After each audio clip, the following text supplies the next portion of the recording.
Wash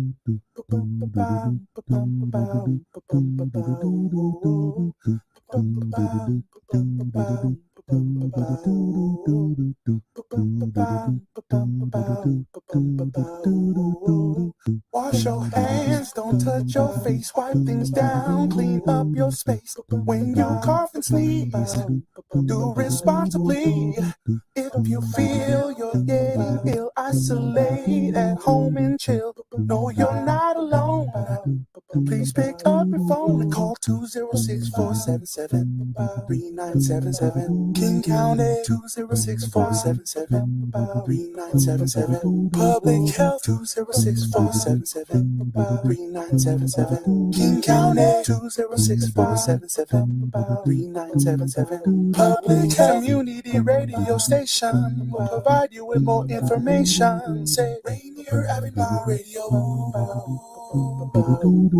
Your community radio station will provide you with more information. Rainier Avenue Radio. This is Brenda Charles Edwards, host of Seniors Matter. Join me every week to get information on activities and issues that impact the lives of older adults and their families. That's Seniors Matter every week on Rainier Avenue Radio. Celebrate Black History Month at the Call to Conscience Black History Month Museum, formerly Columbia City Theater, 4916 Rainier Avenue South. Call to Conscience Black History Month Museum features exhibits and installations. It's a guided tour. Installations include the Seattle Black Panther Party, the Black Heritage Society of Washington, the Rainier Cinema Black Movie, Jimi Hendrix Family Installation, the Seattle Griot Project, BlackPass.org, the Hartsfield Family Slave, the Seattle Black Firefighters, an exhibit of the Seattle Black Elected Officials, Tacoma's Buffalo Soldiers Museum, Keith Flywright Williams Photography Collection, the Royal Esquires, a Negro League baseball display featuring the Seattle Steelheads. Of course, there will be your community keepsakes and memorabilia. Tuesdays through Sundays from 11 a.m. to 7 p.m. There will be no other location where you can celebrate the achievements and the achievers of the Pacific Northwest and Seattle while recognizing the Black excellence that shines today. For more information, visit RainierAvenueRadio.world or call 206-290-9685. You're listening to RainierAvenueRadio.world.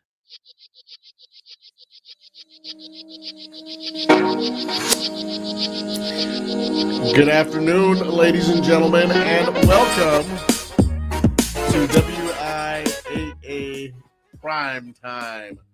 And today we have a special guest. Usually we have Mick Hoffman, who is the executive director of the Washington Interscholastic Activities Association. But today we have a real treat. We're really excited. We have Cindy, and help me pronounce your last name. Adsit. Adsit. Let's say Adsit. Cindy Adsit. And she is an executive with the WIAA. We're going to hear more about her role. Obviously, on this show, we discuss issues. We see the stories every week of our young student athletes out in the community and playing games and competing and building community and lifelong dreams that athletics and academics combined present for the community. And so we're really, really excited to have Cindy come and share with us. And she's a person who has actually spent some time down here in this community, and we'll go into that in just a moment. But before we get started, I had an opportunity today to walk through the museum, and wow, I tell you, I haven't been here in a couple of weeks, and came through, and I tell you what, if you get an opportunity to come down here, I was just blown away by the commercials and the different things that Tony is putting out there, his little raps and different things that he does to promote these things. It is absolutely gorgeous. What great exhibits, what interactive exhibits. I think that was the word that they were trying to say in the commercial I was listening to. It certainly is a self-guided tour, but I think in a couple of things you can probably sit there for a few moments and really get unbelievable information on the Black community here in Seattle and the history of that. So from February 1st, obviously we're 7 days into the month of February, so you're going to have 3 weeks to get down here. But I challenge you, encourage you, and hope that you will come down to take a look at the Black History Month Museum. It's open from 11 a.m. to 7 p.m., Tuesdays through Sundays. I think you're really going to be impressed by all of the things that Rainier Avenue Radio was able to come up with. This is the Call to Conscience Black History Month Museum. And I like how Tony said formerly the Columbia City Theater, but when you walk in, I think you'll completely understand why you said that. If you have young students who are interested in learning more about the community, if you have people who are newly arrived into Seattle and they want to hear more and learn more about Seattle's Black community, I think they'll really be interested and learn a lot from the exhibits that have been put together. Having said that, let's turn our attention to you over there. How are you, Cindy? I'm pretty excited to be here today. We're glad to have you here. Yeah. Cindy, you worked over at the, and we were just talking before we came on the air, you worked over at the old, and for those of us who grew up here, of course, I'm still young and spry, but you were over at the old Rainier Community Center. Right. Over there off of Rainier Avenue in Alaska. And as you come back today, I don't know how often you come back through this neighborhood, but boy, it's changed a little bit since you were working over there. It's changed a lot since I was here, but I really don't get back here very often. So it's really quite a shock coming over here, to tell you the truth. I worked in that facility for almost 4 years. Wow. And what did you do there? I was their recreation supervisor, basically in charge of planning programs and setting up and offering things that the community felt that they needed. Boy, I bet you had some busy summers. Yeah. We did some really unique programming at that time involving a lot of the Southeast Asian refugees that are housed in the subsidized housing. In fact, when I look back on that now, we hired some interpreters, and we actually went into those apartments and convinced those parents to let us take their kids on field trips. Wow. And I look back at that and I think, would I have done that as a parent in a strange country? But it worked. I mean, we took them to the zoo and the Ballard Locks and the aquarium and really gave them a chance to be part of this city. And that type of activity really helps young people and young families, especially if I can only imagine with the language barrier and just young people trying to come in who are starting a family and having a job, to be able to connect a little bit. Yeah. You probably took a lot of stress off of a lot of parents. Well, I would like to think so, but I hope so. Yeah. Yeah. Tell us about your role at the WIAA. I am one of 4 assistant executive directors there. We kind of split up our sport responsibilities, and I directly oversee volleyball, cheerleading, gymnastics, dance drill, and baseball. I will say, since I have been there, I have had the opportunity to oversee directly every sport and every activity that's offered by the association, except wrestling and football. You're lucky. Well, yeah, I'm right across the hall from the person that oversees wrestling, and I think you're probably right. Anyway, they're all really great, all very unique. Every one of them has something that's so special. We just had the state cheerleading championships this last weekend. Record number of teams. We had 90 teams qualify and almost 2,000 cheerleaders. It was phenomenal. What do you think? Do you think that was in response to the pandemic, more young people started coming out for cheerleading? Why do you think the numbers increased? I think part of it is due to coming up with the categories that appeal to schools. And one of the categories we have is called game day. It's very similar to what they do sideline and cheering on their teams during a game. So they're able to do what they do every weekend and compete against other schools doing the same thing. Cindy, it's interesting because as a football coach, I coach high school football for 15 years, I think. I don't want to date myself, of course, but I think that people tend to think about the sports that are visible: football, basketball, and as you mentioned, wrestling, and some of the spring sports, track and field. And we think about how much time the athletes put in. When I was a head coach at Highline High School in particular, because I got to see so much and I was there on campus so often, there's 2 things I learned. Number one is how much time kids who are in the band put in before and after school, then the performances during the games, and how much time the cheerleaders put in. Yeah. It's an inordinate amount, and it really is a very, very demanding and physical sport. And I know that people think about football and basketball as sports where you get concussions, but I think, if I'm not mistaken, cheerleaders also get a lot of injuries. as well. I mean, it's a sport that requires a lot of physical exertion. Right. And as a result of some, unfortunately, some concussions, all of the cheer coaches in this state now, if their squads do any stunting, they're required to go through a WIAA sponsored stunt certification program that teaches them how to teach the progression of stunting and hopefully minimize those types of serious injuries that can occur. Because it is, cheerleading over the years has really, really changed. But it seems good natured though. The gals, I used to love seeing the cheerleading, especially when Highline played Kennedy, and you knew the outcome of the football game, but you knew my Pirates going to give it their very best shot at taking on Kennedy. But it was so cute to see all the cheerleaders exchanging flowers and different things. Is it still a good natured type of thing where the girls still predominantly girls, I assume, that they go ahead and exchange good greetings and stuff? Yeah, they do. And they cheer for each other. So even at this competition, it's awesome. Very competitive, but they're out there cheering for each other and supporting one another. It's really special. Is there a sport that you enjoy the most over the ones that you've overseen, or do you just love them all? Well, I hate to say this, but my favorite event is the State Dance Drill Championships. I shouldn't say I hate to say it because I do love it. It's the costumes are unique. The music is different. The performances are awesome. And it comes and the teams are so supportive of one another there. It's at the end of March. So that comes at a great celebration time for our staff who have survived a very long and challenging winter tournament series. So it's that one is my favorite, but they all are very unique, and it means as much to each one of those kids in whatever their chosen sport is. It can never be diminished. Is there a sport that requires more particular time? You said that when they ask you to take on a particular role in a particular sport, you say, "Ooh, I've got this sport." Is there one that sticks out that, boy, this is going to be a grind during the year? No, they all have. No, not really.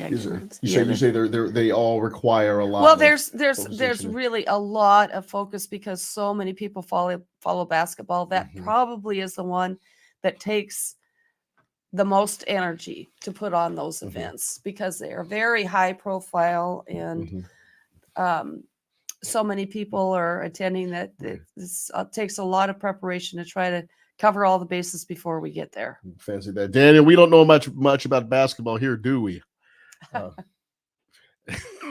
We laugh as as you know, on Rainier Avenue Radio, we get out and we tell the stories of our community. And during the wintertime, we spend a lot of time in gymnasiums, and we know the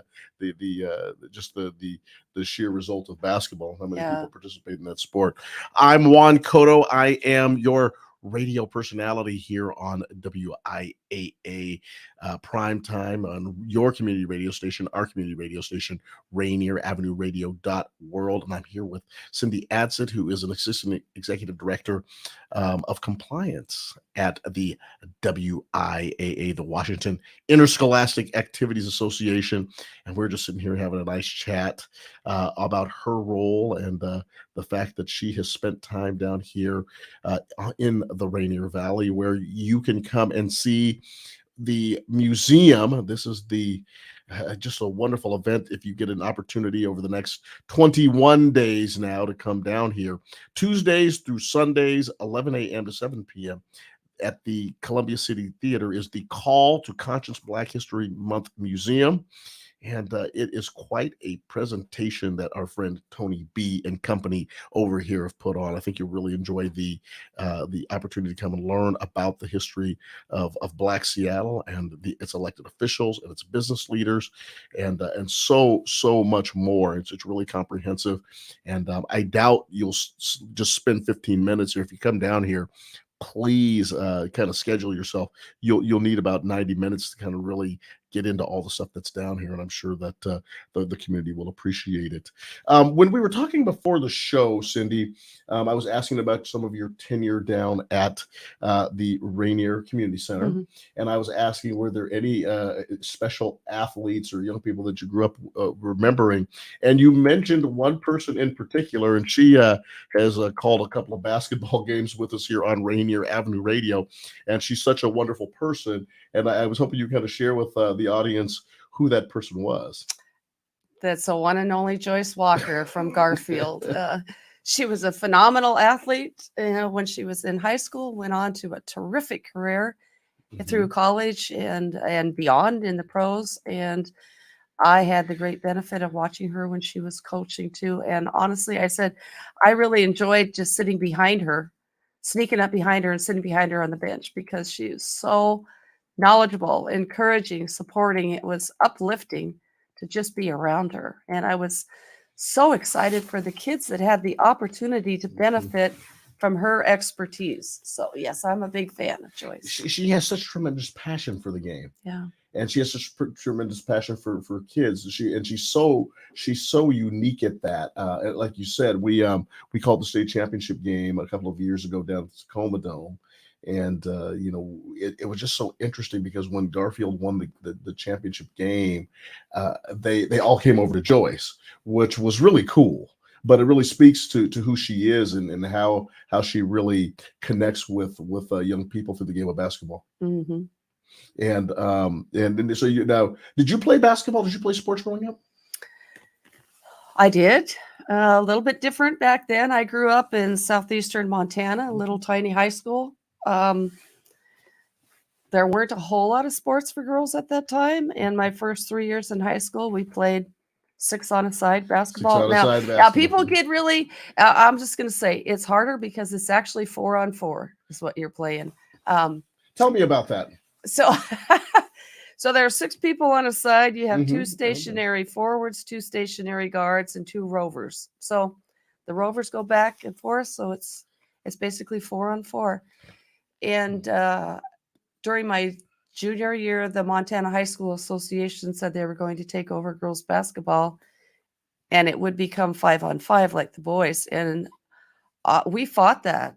Do you believe that or not? Because it was a different sport for girls. We didn't want to be compared to the boys. Pretty dumb thinking now that I look back on it, because it's been really great. But there, and then I played volleyball and basketball at Montana State University, and moved out here for graduate school and played AAU with some of the top players in this area, including Joyce. When that was before the NC2A had jurisdiction over women's basketball. And college teams were allowed to schedule basically whoever they wanted. So we played a full college schedule. And then when they took over, schools were then limited to only 2 non-conference games, and they preferred to play teams that they thought they might meet in the postseason. So our AAU hiatus kind of came to an end, but was great while it lasted. And we actually won the national championship in 1981, which just seems like yesterday. Trust me, it does. Yeah. Now, let me ask you this: how did you fare against Joyce's teams? Joyce was usually on my team. Oh, so, good. Yeah, okay, I usually didn't have to go against her. So I bet you guys probably yeah, we had a couple of W's. Really outstanding players on our team. She was one of them. CJ Seeley, who played for Seattle University and was a Canadian Olympic athlete. So we had the best of the best on that team. Cindy, when looking back on it, and I was reading an article the other day that Don Staley, the head basketball coach, I believe, at the University of South Carolina, if I'm not mistaken, and maybe Daniel can look that up for me. Maybe I'm wrong where she's at, but Dawn Staley, who was a great player in her own right, she was an All-American, certainly a legendary player, and now coach. She's making over $1 million a year coaching women's basketball. I mean, looking back on it, did you ever believe that women's sports would become the phenomena that it has become? I mean, the national championships in multiple sports now being on television, the coaches making big time salaries. women's sports has certainly changed from the days in the early 1980s and so forth. They have, and it's due, I really think, due to the pioneering efforts of a lot of women who really fought to make it equal pay, equal opportunities, which is interesting now that we're in the 50-year celebration of Title IX, that it's, if you look back on it, the strides in women's sports were much faster than in the men's realm. They just made up for a lot of lost time in a shorter time frame. It's terrific. It's absolutely exhilarating to see what's offered and what's available and what role models young girls have to look up to these days. And the quality of play is phenomenal. Yeah.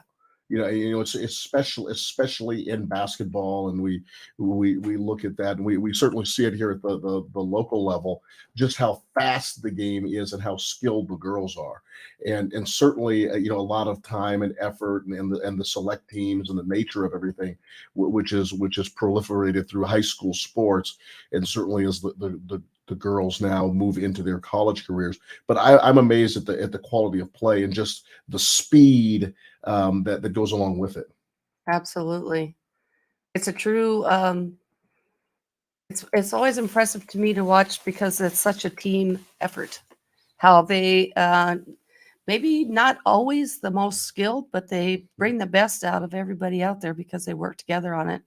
Not to say that boys don't, but there's a lot of outstanding individuals that can outshine some of the other members on the team. Cindy, Cindy, when I was the coach at Highline High School and I was coaching football, some of the parents and some of the more vocal fathers who I adore all of you, but they would get upset over playing time. And they would come and they would let me know their thoughts about playing time and my offensive philosophy, and then they would let me hear my thoughts about me, which I would tell them that I see myself a little differently, probably worse than that, but it's obviously always an issue in terms of playing time, and I understand you once you become a parent, you really understand the emotions around it, because everyone wants to see their kid out there playing, and you want to give them every opportunity to do so. At the same time, I'm just wondering from the perspective of working with some of the female athletes, is the pressure starting to ramp up a little bit? Has it always been there? Do the parents come and do they talk to coaches about playing time? How have you seen that work out over the years? It's always been there.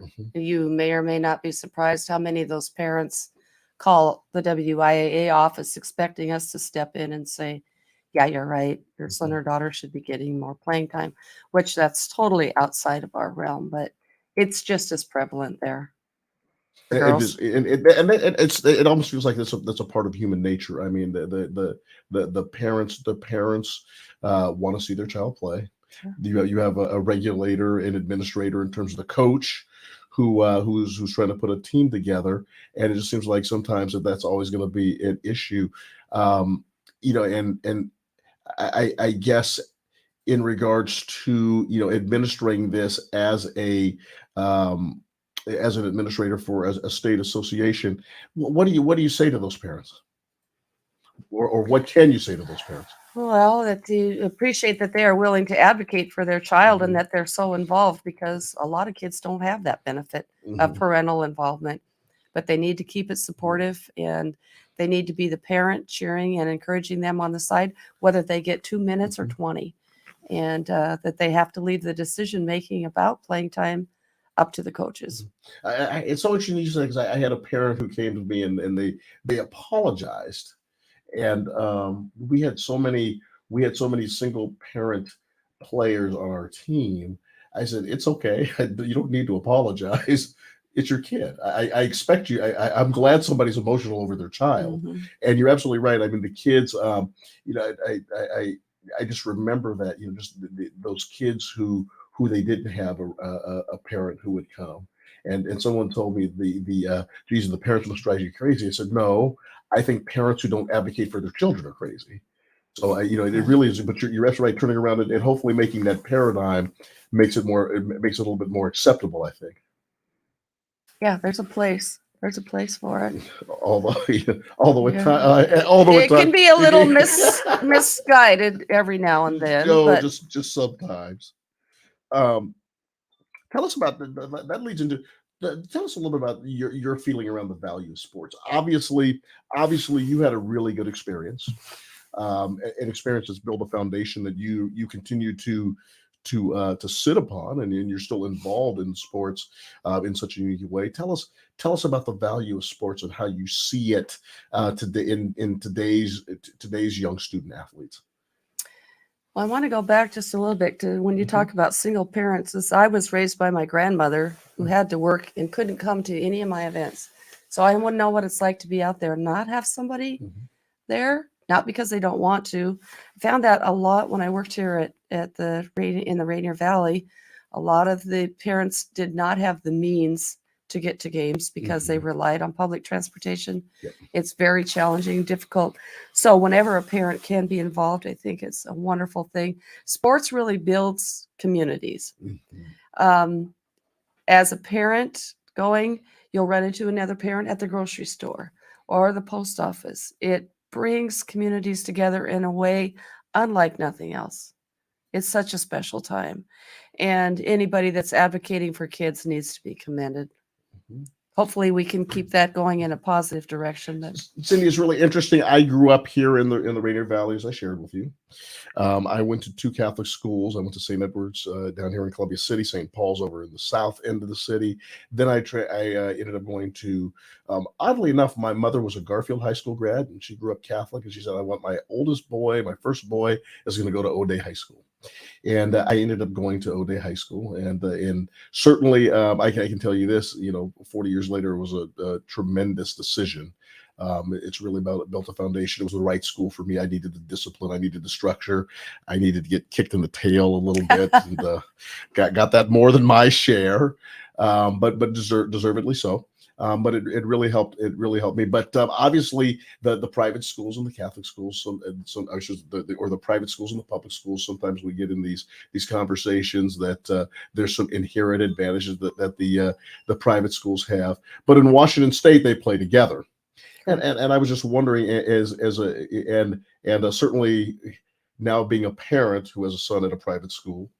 At my alma mater, it's really interesting to see the dynamic because it really does build community. And the games are always intense, especially when we play my mother's alma mater, and the people and the relationships you get reestablished. But it does build community.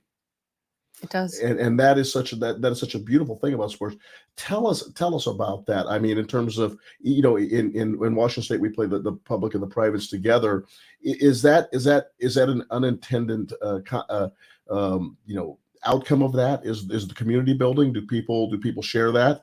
And how do you feel? Do you think? I mean, I think I've looked at it. I mean, I think it's the only way that it can work in our state, but it seems to come out okay. It works. There are some areas that some of the probably more of the smaller public schools that sometimes feel somewhat victimized by it. But honestly, they feel that maybe private schools have an advantage because they can recruit kids. But then we also hear private schools say, well, students that want to go to Running Start have to go to a public school, so we're losing our kids to them. So it is a great balance here. In other states, in a lot of other states, their public and private schools are in separate associations, but here they're together. You are with Juan Cotto, your personality here on Rainier Avenue Radio .world, and this is Cindy Adsit. She is an executive director over at the Washington Interscholastic Activities Association, and providing some really interesting commentary and fun commentary. And she's sitting in this week for Mick Hoffman, who is the executive director of the organization. And right now we're going to go on break. When we come back, we'll continue this conversation and look at other things that our kids are doing throughout the state of Washington on your community radio station, our community radio station, Rainier Avenue Radio .world. This is Paul Pearson, host of Star Time.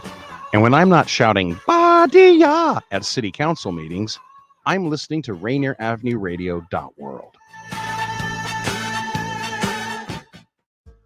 Do you have an idea for a community project in your neighborhood? You could be eligible for up to $50,000 in funding through the City of Seattle's Neighborhood Matching Fund.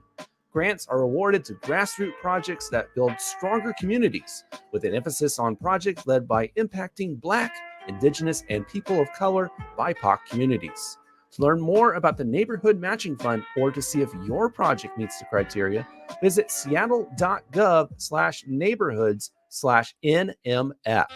Hello, listener. What's important to you about what's going on in your community? Are you interested? Are you concerned? In any case, I invite you to tune into my show, Seattle Here and Now, on Rainier Avenue Radio App. Why? I will be covering a wide range of topics important to you and impacting the community. Each show will have a special guest or guests to share with you information on a variety of subjects that are happening here and now in Seattle. I promise I will work hard to make my show informative, interesting, and entertaining. Be sure to listen to Seattle Here and Now on Rainier Avenue Radio World. 1, 2, get down. What's up, big and little homies? This is Masvita Maraire, host of Seattle Sports Weekly on Rainier Avenue Radio World, your one-stop shop for Seattle sports. We cover preps, we cover college, we cover pro, we cover it all. Huskies, Mariners, Seahawks, Garfield, South, Roosevelt, Petro, King County. This is where you want to listen to for all the sports that's happening in Seattle. Seattle Sports Weekly on Rainier Avenue Radio World.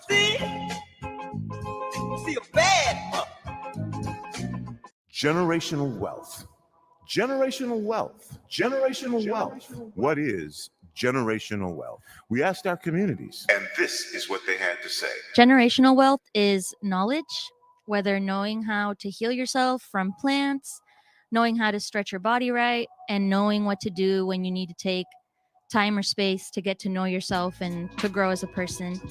And knowledge is something that can be passed down from your abuelitas to your mom and just to all the knowledgeable, powerful women in my lineage, at least. This campaign to create awareness to generational wealth is brought to you by the Department of Neighborhoods Generational Wealth Initiative, the Washington Housing Finance Commission, and Rainier Avenue Radio World. Create your generational wealth for you and the future of your families.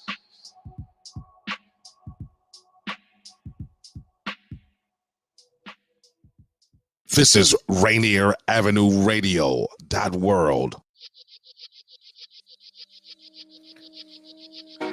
Welcome back to WIAA Primetime on your community radio station, our community radio station, Rainier Avenue Radio World. So good to hear Masvita and his show. My goodness sakes, I listened to Pete Carroll doing press conferences, and when he does press conferences, he that's who he's talking. When Pete Carroll goes, Masvita, that's really Masvita, isn't it? Masvita is at the press conference asking questions of Pete Carroll. It cracks me up. Sitting there, it's like, here's Masvita. You hear that Masvita voice. Pete Carroll, why did you make that play call on 2nd down and 11? Masvita's out there grilling Pete Carroll. You hear it all here on Rainier Avenue Radio World. If you like sports, we got it. Obviously, if you like a variety of different things, if you like world music, we have world music.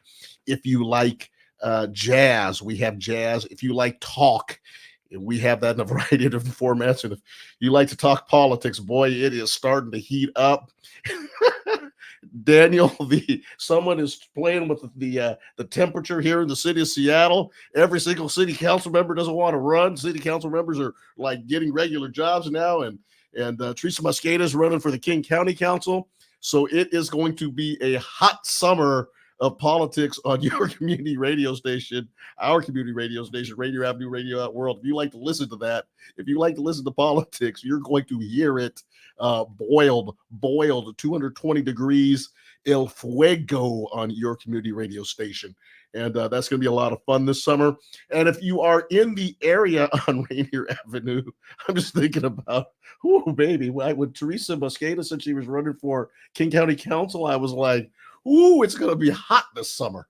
It's going to be hot. And yes, people called me and no, my wife still will divorce me immediately if I announced that I'm running for the Seattle City Council. She said, absolutely not. And my daughter said, Daddy, I just want you to be my dad, and that's where I'm going to be. So I will be here probably talking it up on your community radio station. Actually, my wife and daughter don't even like me to talk politics on Rainier Avenue Radio, so we'll keep that in mind. See if I can negotiate a couple of shows this summer where I can entertain you and make you laugh in that context. But on a more serious note, if you want to learn about the history of the Black community in Seattle, why don't you come on down to the Columbia City Theater, aka the Call to Conscious Black History Month Museum. It's going to be 11 o'clock to 7 p.m., 11 o'clock in the morning to 7 p.m., Tuesdays through Sundays. And it really is a unique opportunity to come learn more about the Black history of Seattle. And you're going to see some fascinating exhibits here. And Tony B and the crew here have put together a wonderful exhibit. I know how passionate Tony is about the Black community in Seattle and really sharing that history. And just walking through some of the exhibits today, it just took me back. And so it's going to be here from 11 to 7. And that's you have 21 days now where we're already, boy, where did the time go? We're already 1 week into the month of February. And obviously at the WIAA, you have a little basketball tournament coming up this month. That's correct. So February Madness in the state of Washington for basketball of the girls and boys tournaments. And you'll be hearing a lot more about that as we move forward on Rainier Avenue Radio. But nevertheless, there'll be some exciting opportunities for you to catch the stories of our kids on your community radio station, Rainier Avenue Radio.world. I'm here with Cindy Adsit, who is an assistant executive director at the Washington Interscholastic Activities Association. Cindy, what's the most favorite part of your job? What do you enjoy the most? I'm going to tell you one thing that gets to me every time when I'm driving into wherever we're having an event and I pass a school bus that's got kids in it that have qualified, that are going. And I think how great it is for those kids to have that opportunity. It doesn't matter for what event it is, because it means as much to every kid, but that we're able to put on some really phenomenal events for the kids, their schools, their entire communities. And it creates lifelong memories for those people that are there. We tend to put so much emphasis on the winning and losing, or let me restate that. We tend to put so much emphasis on the winning.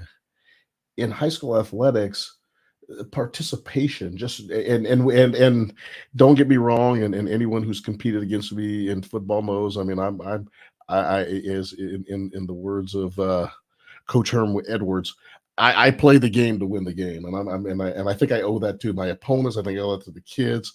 You know, we're preparing to try to win the game, but you know, just competition, as you said, it's so important that the kids have those experiences. And I think sometimes we tend to forget that this is going to be for a lot of the kids, it's the closest they're ever going to come to any sort of activity where they're able to work in this type of environment and really get something out of it like that.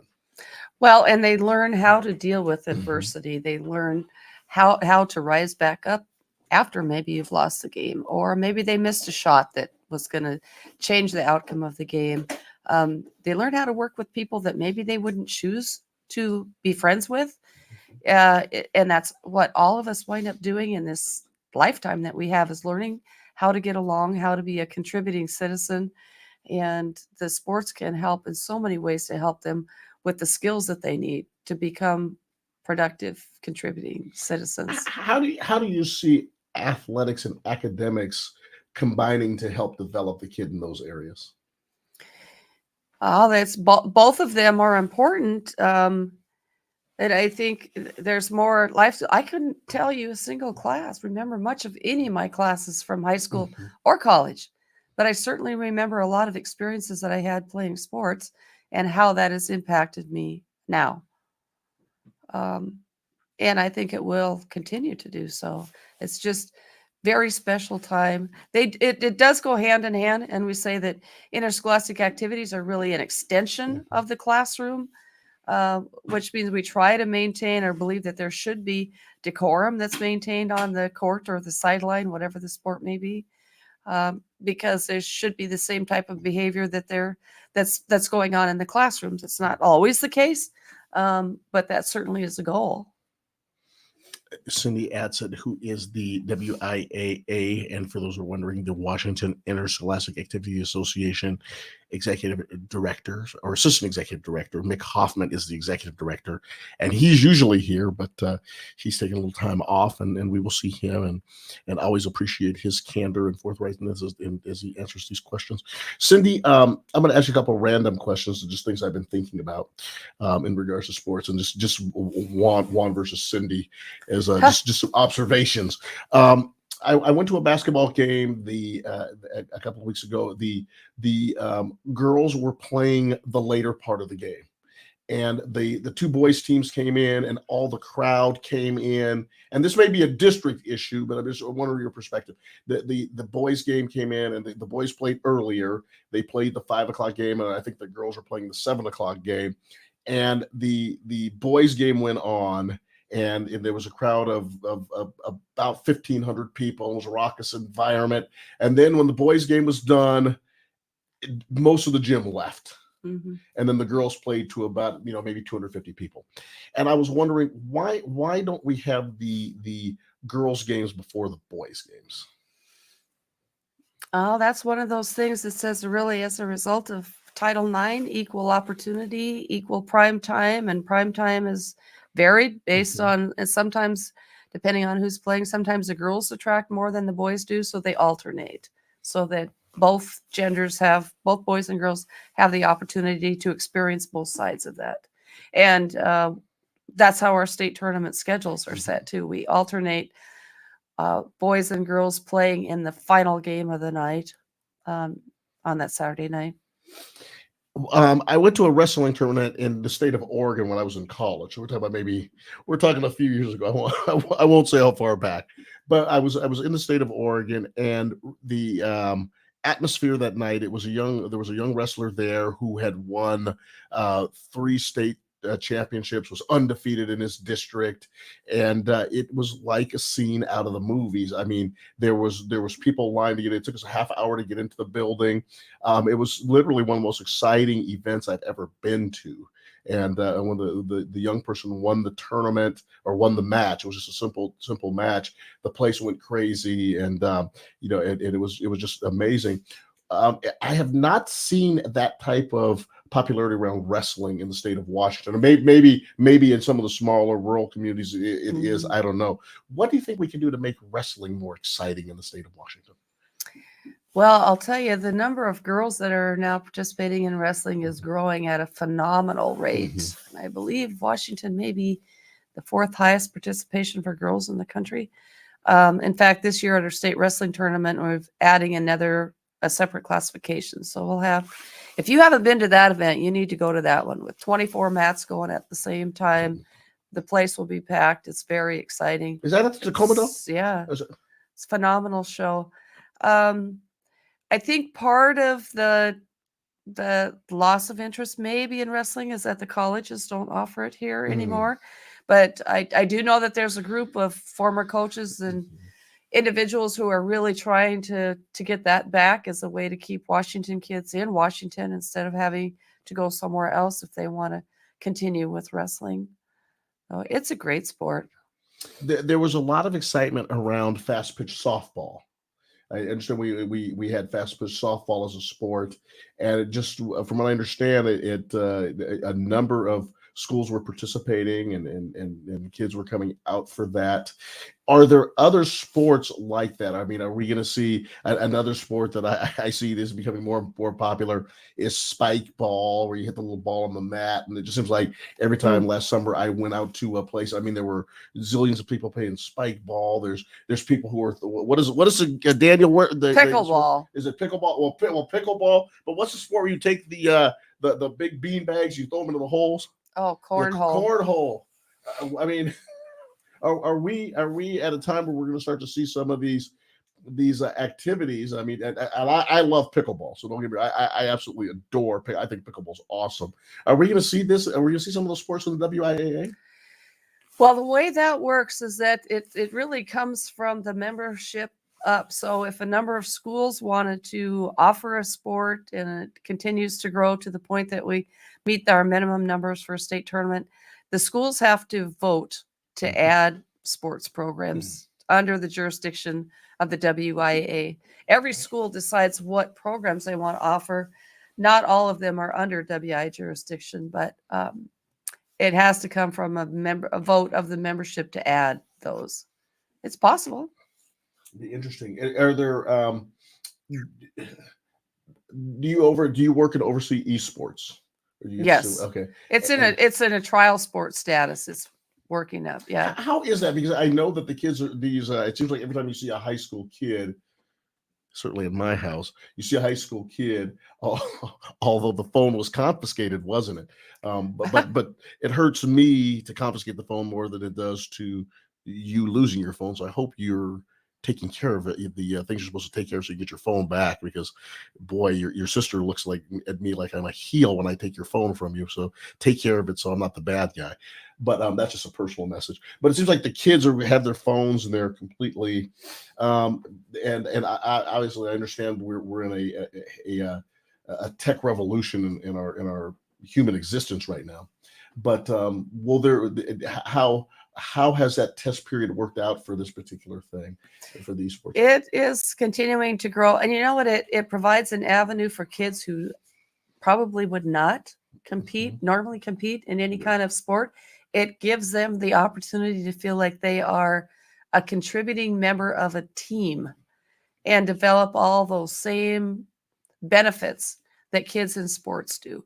Working together, scheduling your time, figuring out how do the benefits of winning and losing a competition. It honestly is somewhat foreign to me, but I see the benefits for those kids that are involved in it. She is Cindy Adsit. She is the Assistant Executive Director. It is her list of compliance. But Cindy does so much more at the WIAA, and she really is a treasure down there and has had a long career at the Washington Interscholastic Activities Association. I am Juan Cotto. I am a radio personality here on WIAA. Actually, I'm getting confused. I'm reading too much. I am a radio personality sometimes on Rainier Avenue Radio .world, our community radio station here in South End, Seattle, your community radio station wherever you're listening. And we are the voice of the community, and people recognize that, and the work that we do to really provide an entertainment value and also a intellectual quality to this. And this is certainly something that you can see right here at the Columbia City Theater / the Call to Conscience Black History Month Museum that Tony B and the crew have put together over here, 4916 Rainier Avenue South, for the next 21 days, from 11 o'clock in the morning till 7 o'clock in the evening. The Black History Month Museum will show you some of the specific areas around our elected officials and key public and business leaders in the city of Seattle's history, and really will discuss some of the issues that we have grown to discuss publicly and politically today, and those are rooted in so much of this, what you'll see here. And I'm just really amazed at how well done this is. I hope that you take the time. If you have younger kids, it's appropriate. They can come learn. If you have somebody new to town, and you want them to learn more about the city's history, it's an opportunity for you to bring them. So we hope you take advantage of that right here at 4916 Rainier Avenue South, the Columbia City Theater, which this month is called the Call to Conscience Black History Month Museum. And it's open from 11 a.m. to 7 p.m. Tuesdays through Sundays. Cindy, we've talked a little bit about the role of community building. What's the role that the WIAA has in community building through activities that they produce? I think it's putting on some quality, helping the schools really with the programs during the regular season, helping them with their communities and developing the kinds of parameters that are positive for those that choose to be involved, and then offering those the state events that really serve as a pinnacle for those that reach that point, and community, and honestly, whenever there's an issue, which tends to come up, oftentimes our staff is helping those schools to mediate those issues and kind of resolve things and building on community between and among the schools, because we have some very different cultures across this state, and it's a great, sports is a great, it should not be a barrier. It's a great way to bridge that gap and provide the opportunity for students to experience a different culture, a different way of doing things, with still keeping it positive. One of the most important aspects of community building, especially through sports, is the third person in the ring, sort of say. We really depend upon our officials. Yeah. And it seems like the more and more I learn about this, we are really struggling getting officials, and the officials are such an important part of our activities. And I'm wondering, what are your thoughts in terms of how we can attract more people to being officials? And certainly, it just seems like some of the good ones are starting to retire out of it. And it's such a position that's so important. What can we do to get more people out there and make a contribution like this? I'll start off by saying that I have both of the major jobs that I have with Seattle Park Department and with the WIAA are because I knew how to officiate. Did volleyball and basketball. I was hired at Magnolia Community Center because I could officiate basketball, and I'd wound up reffing 10 basketball games on a Saturday. I was helping to plan a statewide officials conference when the position opened at the WIAA 11 years later. I think it's got to be a total shift in the way officials are treated. Right now, it's not seen as something very positive because of the things we see on TV, the things that we hear about, where people feel that they have a right to belittle and abuse, verbally abuse, sometimes physically abuse officials. Officials are taking time off work to go do what they love. So we need to make them feel valued. And if people feel valued, then they're more likely to get involved and stay involved. You bring it up, it's something so interesting, because how would I'm obviously I'm a big fan of professional sports. I'm a big fan of collegiate sports and watch them when I get an opportunity. But it seems like that's a part of the show. I mean, there's so much of it's a part of the show. I talked to an official one time who worked in the SEC, and he said that he had reffed Bear Bryant. And I said, well, how was it reffing Bear Bryant? I mean, that had to be intimidating. He goes, Juan, Bear Bryant didn't say a word to me during the game. He didn't take his headset and slam it. He goes, that's all what they do on television today.